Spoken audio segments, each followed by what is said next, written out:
Welcome to the deep dive. Today we're tackling macroeconomic objectives. Ah, You're yes. looking to grasp not just what they are, Yeah, but you know how they can clash and the tools governments use to try and achieve them? right. We're going to break it down together, Yeah. using examples like the UK after 2008, Okay. and even how China's growth impacted the environment. It's going to be interesting. So before we get into it, can you give us like the elevator pitch on what macroeconomic objectives are? Sure. So, think of them as a government's wish list Okay, for their economy, okay, aiming for like stable prices, low unemployment, a healthy environment, yeah. trying to keep all those plates spinning at once. And I bet some of those plates are heavier than others, right? Yeah, you're right. We can't always have it all. Exactly. Type trade-offs. Yeah, and a classic example is the UK's response to the 2008 financial crisis. Yep. They pumped money into the economy to save jobs and boost growth, Okay. but that ended up increasing national debt and inflation. Oh, wow. It's a tough choice, Right. short-term relief versus potential long-term consequences. So did that decision make the UK more vulnerable to future economic shocks? Yeah, that's a good point. Yeah. The effects can linger for years, even decades. Yeah. It's like a ripple effect going through the economy. Okay, so let's unpack some of these conflicts, Sure. like the tension between economic growth and inflation. Yeah.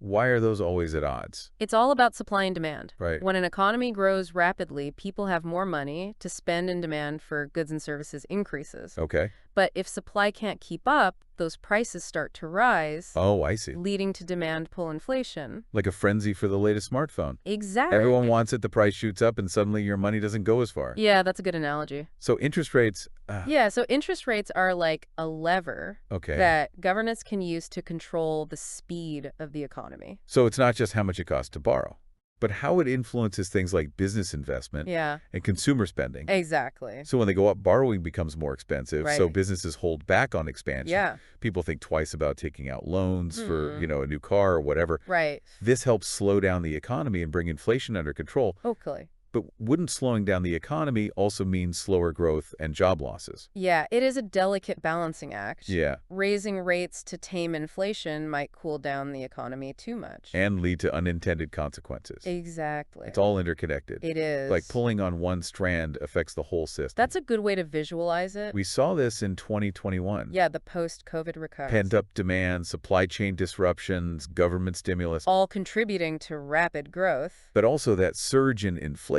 Exactly. So our eagerness to get back to normal backfired a bit. Well, it's a classic example of how well-intentioned policies can have unintended consequences. Yeah, And it highlights the importance of understanding these forces Yeah. and how they interact. this is really making me rethink things. Yeah, Another trade-off is the tension between growth and environmental sustainability. right. It feels like we can't have one without sacrificing the other. Yeah, it's a crucial issue, especially with climate change. Yeah? Economic growth often requires increased production consumption and energy use. Right. All of which can strain the environment. So the things that drive progress can also damage the planet.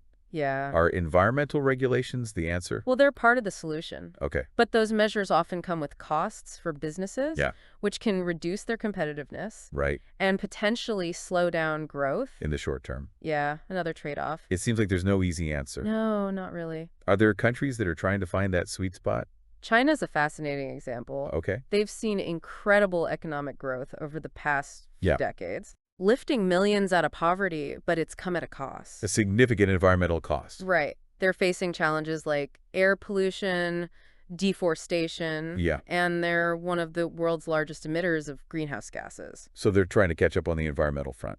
Yeah, it seems that way. I wonder if there are lessons other countries can learn from them. Absolutely.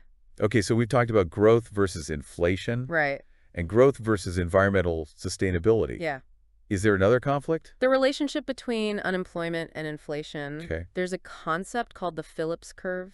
I think I've heard of that. Yeah, So when unemployment is low, inflation tends to rise right. and vice versa. Exactly. Okay. When unemployment is low, employers have to offer higher wages. To attract workers. Yeah. But those higher labor costs can lead to businesses raising prices. Yeah, it contributes to what's known as cost push inflation. So low unemployment sounds great. Yeah, But if it gets too low, it can trigger inflation because wages are rising too quickly. that's right.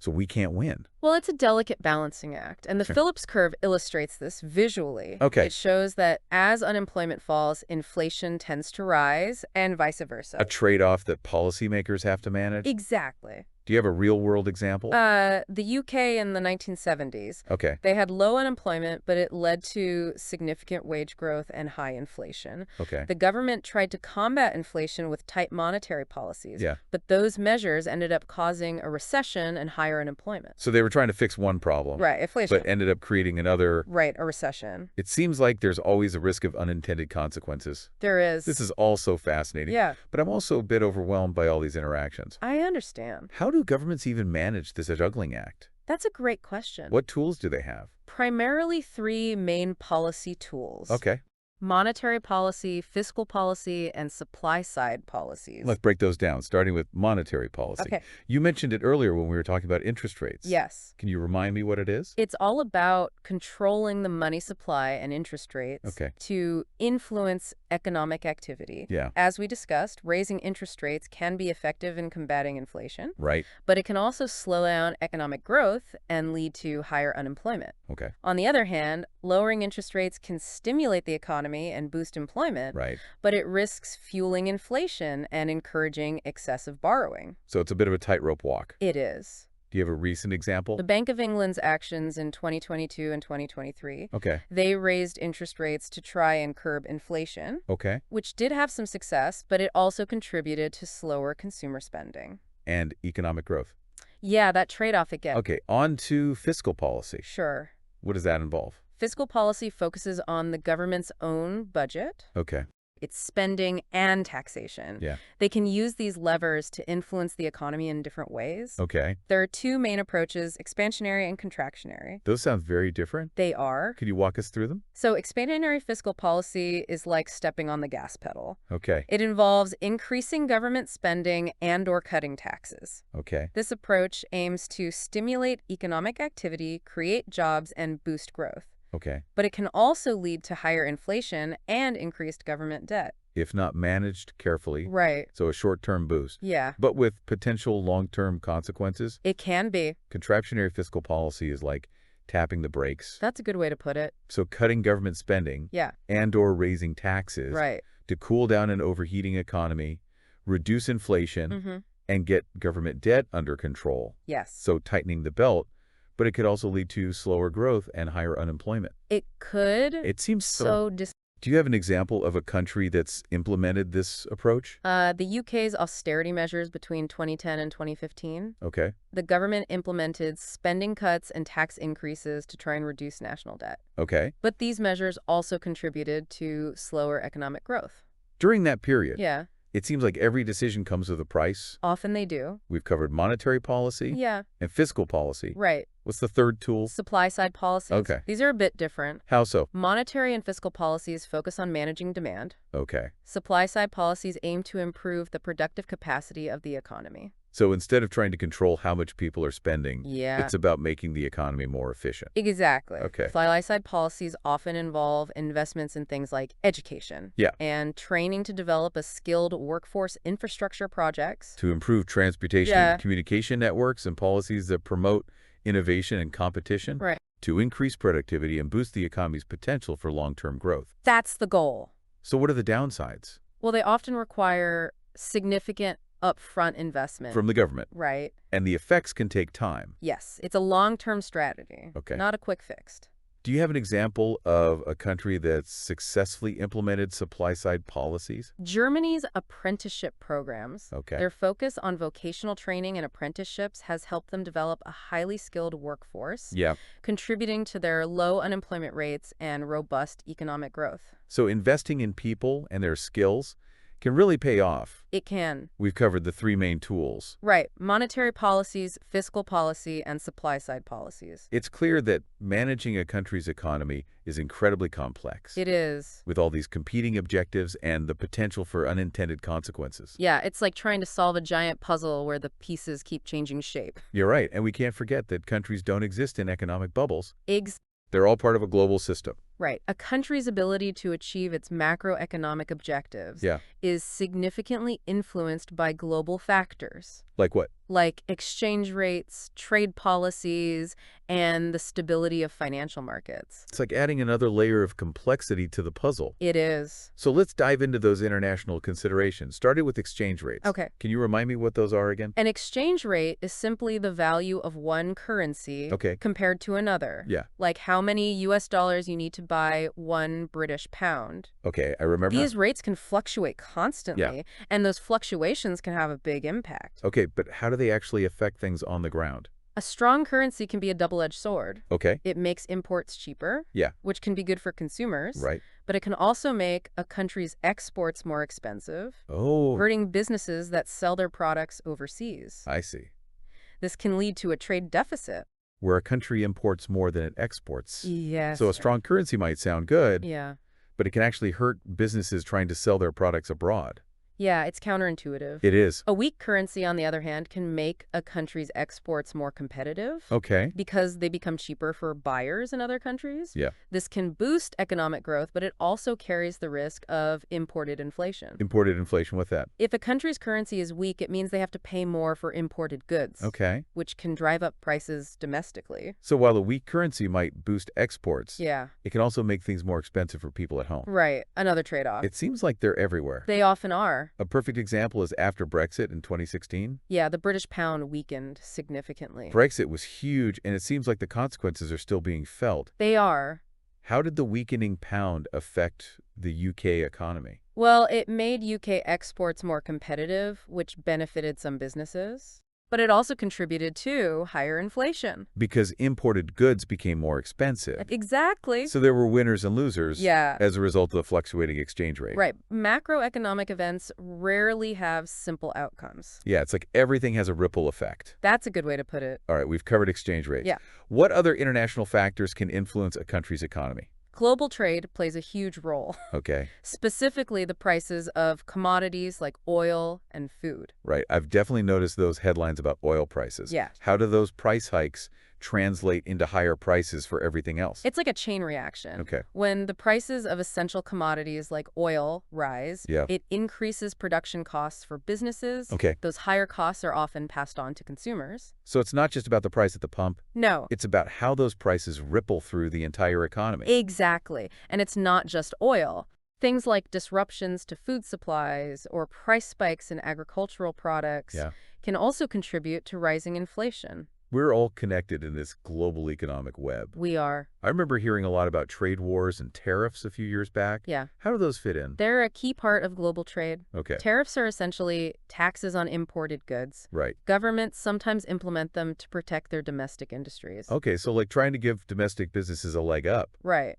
But isn't there a downside? There is. Okay. While tariffs can help protect domestic industries, they can also lead to higher prices for consumers. Yeah, And potentially slow down economic growth. another trade-off. Yeah, it seems it's always a trade-off. Do you have an example of a trade war that had significant consequences?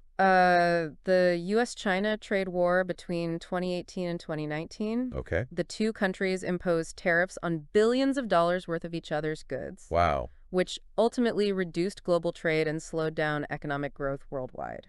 So trying to protect their own interests ended up hurting everyone. That's often the case with protectionist trade policies. They Yeah. can create winners and losers in the short term, Right. but in the long run, they tend to harm overall economic growth and global cooperation. It highlights the importance of working together Yeah, on the global stage, it does. especially when it comes to something as complex as managing the economy. Absolutely. Okay, one more element to consider. Yeah, The stability of financial markets. right.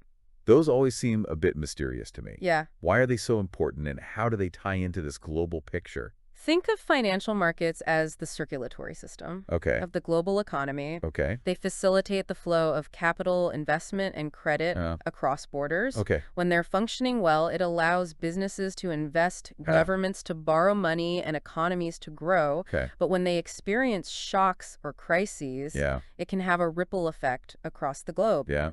impacting growth, inflation, and employment in many countries. So what happens in one country's financial markets can have consequences for everyone. Exactly. It's all connected. It is. A financial crisis in one part of the world can trigger a global recession, Yeah, and that's what happened in 2008. the global financial crisis. It started with the collapse of the U.S. housing market, Yeah, yeah. which quickly spread to financial institutions around the world, Wow. triggering a global recession with widespread job losses, declining economic output, and a loss of confidence in the financial system. So something that started with subprime mortgages in the U.S. turned into a global crisis. That's right. It took years for many economies to recover, Yeah, it did. and it highlighted the interconnectedness of the global financial system Right. and the importance of international cooperation. Absolutely. It's incredible how something that seems so far removed can have such a profound impact. That's the thing about macroeconomic forces. They Yeah. shape our world. In ways we don't always see Right, but by learning about these concepts, we can gain a deeper appreciation. for how the global economy works. Exactly. Okay, before we move on, I wanted to circle back to equitable income distribution Okay. as one of the key macroeconomic objectives. Yeah, it's essential. It seems like we've focused a lot on growth, inflation, and unemployment. Right. But how does income inequality fit into this? It's a source of considerable debate. Yeah. When income is distributed more evenly, it can lead to stronger and more sustainable growth. Oh, so it's not just about fairness. It's about economic efficiency, too. That's interesting. Why is that? When more people have disposable income, Okay. they can spend more, Yeah. which boosts demand and fuels economic activity. Okay. High levels of inequality, on the other hand, can hinder growth. How so? When a large portion of the population struggles, Yeah. it can suppress consumer spending limit, investment opportunities, Okay. and drag down the overall economy. So addressing income inequality is not just about social justice. Right. It's about creating a more dynamic and resilient economy. That's a good way to put it. What kind of policies can governments implement to promote a more equitable distribution of income?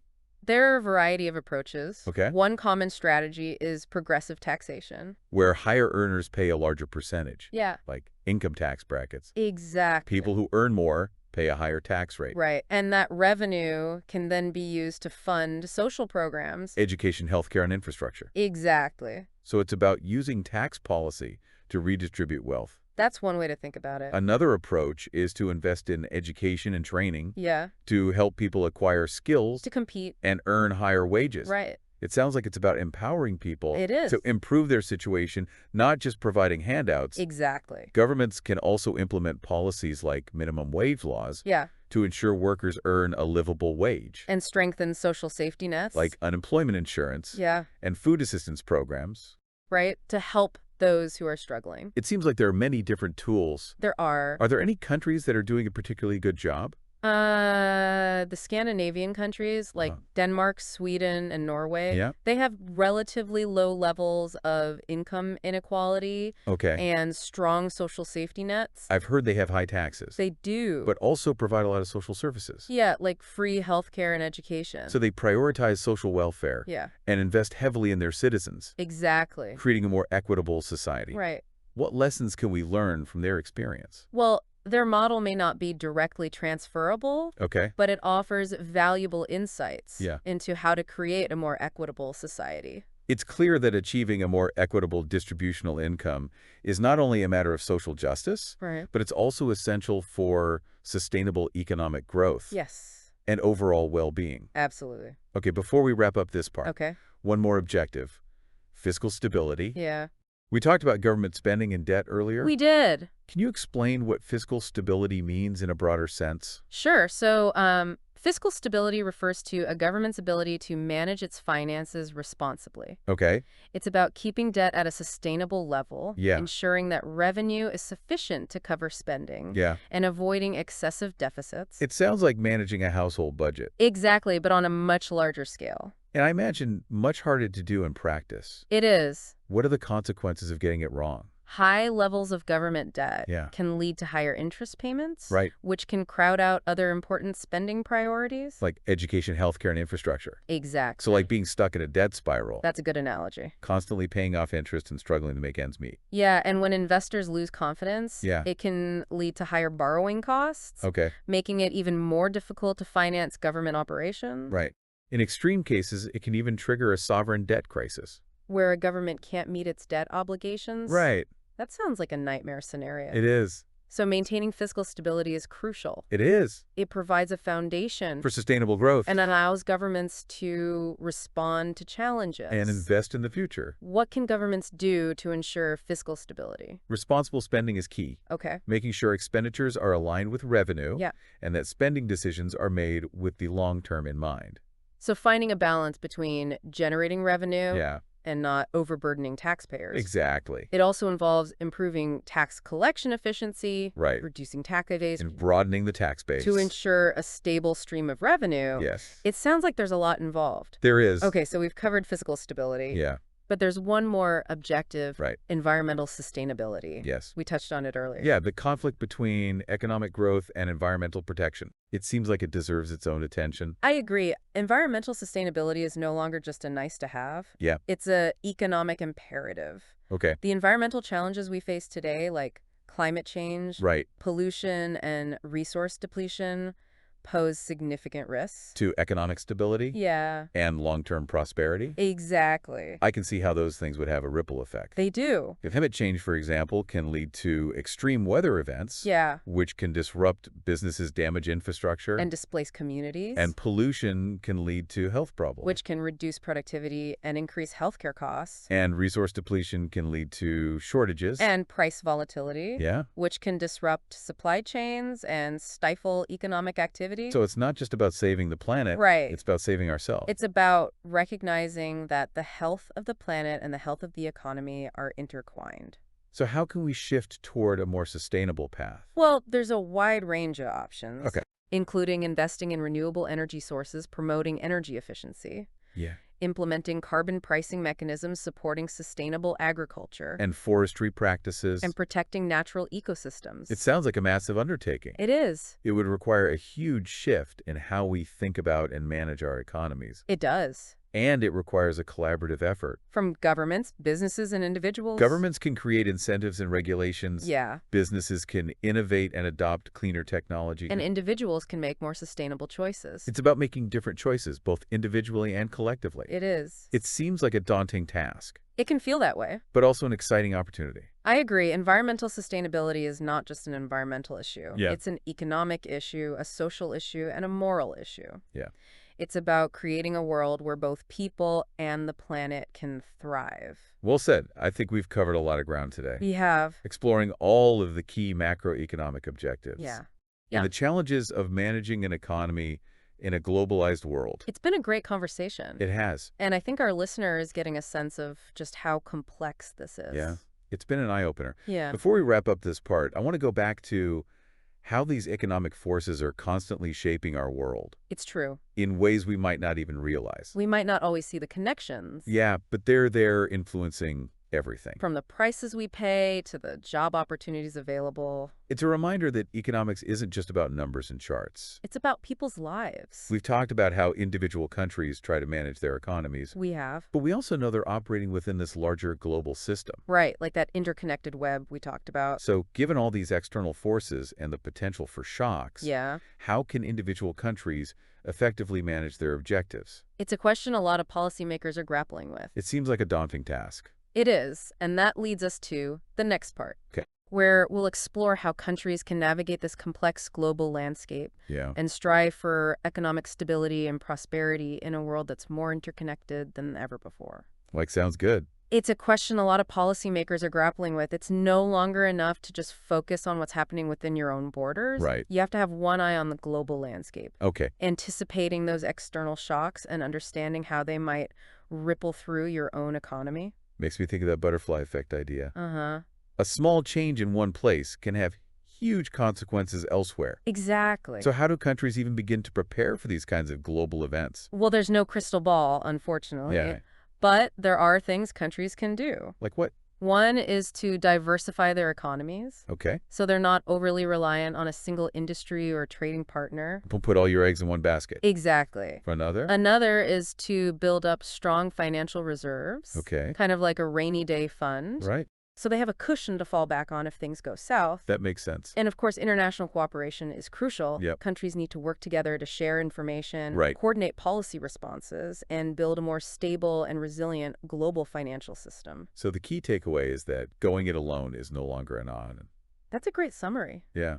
No country is an island, especially when it comes to the economy. Okay, so we've talked about the challenges of managing an economy in a globalized world. Right. But before we wrap up this deep dive, Sure. I want to circle back to some of the specific objectives we discussed earlier Okay. and see if we can glean any insights from how different countries are approaching them. Sounds good.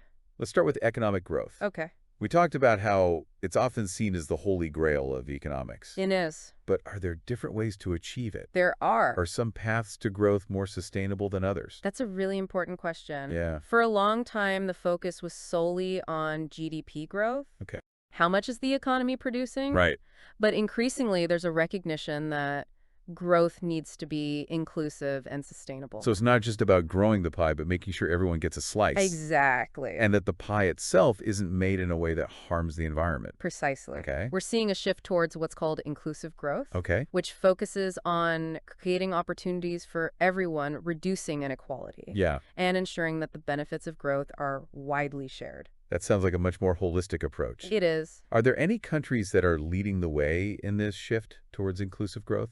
There are several examples. Okay. The Nordic countries, which we mentioned earlier, Right. have done a good job of promoting both economic growth and social equity. Okay. They have high levels of social mobility, strong social safety nets, Okay. and invest heavily in education and healthcare, Right. which helps ensure that everyone has the opportunity to succeed. I'm sensing a theme here. What's that? It seems like investing in people is a key ingredient for sustainable and equitable growth. Absolutely. Okay. Another interesting example is Bhutan, Bhutan. which measures its progress not by GDP, but by gross national happiness. Gross national happiness. Yeah. That's a fascinating concept. Tell me more about that. It's a holistic approach to development Okay. that takes into account not just economic factors, Uh-huh. but also social, environmental, and cultural well-being. Wow. It's about recognizing that true prosperity encompasses much more than just material wealth. Makes you wonder if we should all be rethinking our definition of progress. It's certainly a thought-provoking idea. It is. And it highlights the need to move beyond narrow measures of economic growth Okay. and consider the broader well-being of society. All right, let's move on to another objective. Sure. Inflation.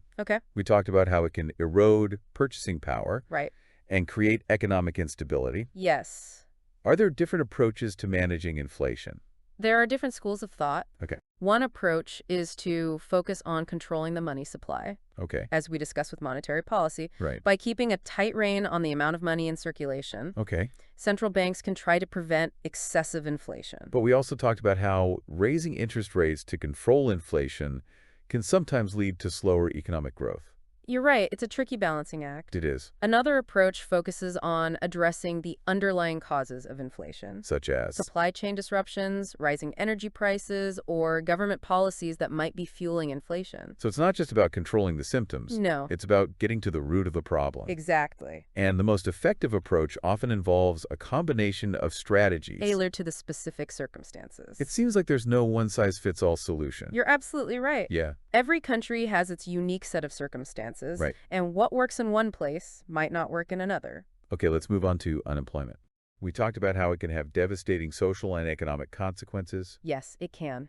Are there different philosophies on how to address unemployment? There are different perspectives. Okay. One approach focuses on creating a favorable environment for businesses, Okay. believing that a strong private sector will create jobs and reduce unemployment.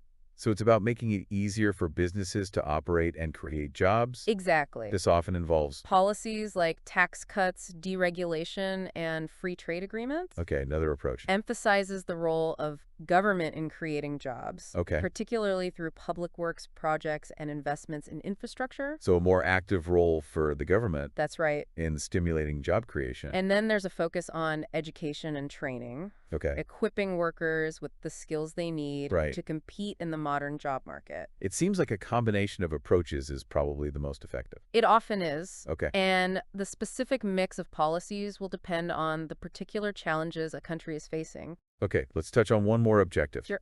Environmental sustainability. Okay, We talked earlier about how environmental challenges pose a significant threat they do. to economic stability and long-term prosperity. Right. Are there different ways to approach this issue? There are a variety of approaches, Mhm. ranging from market-based solutions like carbon pricing Okay. and emissions trading schemes to regulatory approaches. Like setting emission standards Right. and investing in renewable energy. Exactly. So it's about finding ways to incentivize sustainable practices, Yeah, but also putting in place regulations to protect the environment. exactly. And there's growing recognition that we need to move beyond simply mitigating the negative impacts Okay. of economic activity and embrace a more regenerative approach. What does a regenerative approach look like? It's about designing economic systems that actively restore and enhance the natural world Okay. rather than just trying to minimize damage, So not just doing less harm, but actually making things better. right? It's about creating a circular economy Okay. where waste is minimized, resources are reused, and natural systems are valued and protected. It sounds like a fundamental shift in how we think about the relationship between the economy and the environment. It is, and it's a shift that's gaining momentum as we grapple with climate change and other environmental challenges. Okay, so we've explored a range of macroeconomic objectives, We have, from economic growth and inflation to unemployment and environmental sustainability. right, it's clear that managing an economy is an incredibly complex task, Yeah. and there are no easy answers. But what are some of the key lessons we can draw from our deep dive today? Well, I think one of the most important takeaways is that economics isn't just about numbers and graphs. Okay, It's about people's lives. right? It's about understanding how our choices, both individual and collective, Yeah. shape the world around us. It's easy to get lost in the abstract concepts It is. and forget that these forces are impacting real people. Exactly. Another key takeaway is that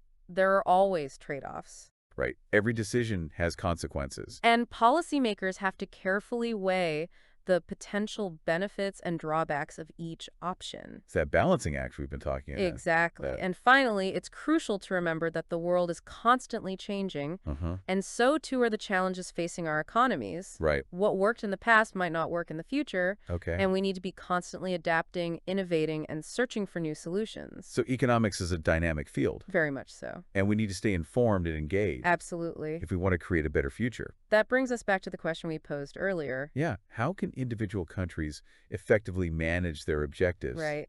in the face of external shocks and global forces? That are largely beyond their control. It's a question that has no easy answers, It doesn't. but maybe by understanding the complexities, Of the global economic landscape. embracing the need for collaboration, And being willing to adapt and evolve. we can find ways to navigate these turbulent waters And create a more prosperous and equitable future. for all. I couldn't agree more. It's about recognizing that we're all in this together We are. and that our collective choices will determine the course of the future. Well said. Yeah, it's definitely been a journey exploring all these different facets of macroeconomics. It has. I feel like I've gained a whole new perspective Yeah. on how the world works. It's complicated, that's for sure. We've talked about the goals governments strive for, the tools they use, the challenges they face, and how it's all interconnected on a global scale. Right, and I think our listeners are starting to see how all the pieces of the puzzle fit together. It's like I'm seeing the world with new eyes. That's great to hear. So as we wrap up this deep dive, what's one final thought-provoking question? Let me see. How about this? Okay. Given the interconnectedness of global economies, can any single country truly control its own economic destiny? Ooh, that's a good one. Yeah, it really makes you think, We've talked about how governments try to steer their economies, right? Using all those tools we discussed. but it sounds like you're suggesting that they might not be fully in the driver's seat. That's right. Okay, I'm intrigued. Tell me more. Well, just think about it for a second. Okay, A financial crisis on the other side of the world can trigger a recession here. right, like a domino effect. Exactly. A sudden surge in oil prices in the Middle East can lead to higher prices at the pump in your town. Oh, I see what you mean. Trade wars between economic giants can disrupt global supply chains. And impact businesses everywhere. It's a complex web of interconnectedness. So even if a country is doing everything right domestically, Yeah, following all the textbook recommendations. these outside their control can completely throw them off course. Unfortunately, that's the reality of the global economy. It almost feels like we're all at the mercy of these global forces. To some extent we are, but that doesn't mean we're powerless. Okay, how so? It just highlights the importance of international cooperation, coordinated policy responses, and maybe even rethinking some of the old ways we approach macroeconomics. Like we need a new playbook for the 21st century. Yeah, one that recognizes just how interconnected our economies really are. And the need for collective action. Exactly. It's no longer enough to just think about national interests. Right, we have to consider the global implications of our actions. That's the key. This has been an incredibly insightful deep dive. It has. I feel like I've gained a much deeper understanding of how the world works. That's what we were hoping for. But it's also raised a lot of new questions. And that's a good thing. Yeah, it is. Because it means you're engaged and thinking critically. So what's the next step? Keep learning, keep asking questions, and stay curious. Sounds like a plan. And remember, the world of economics is constantly evolving. Right, so we need to be adaptable. Exactly. This has been an awesome conversation. Thanks for having me. And to our listeners, thanks for joining us on this deep dive into macroeconomic objectives. It's been a pleasure. Until next time, keep exploring and keep those questions coming.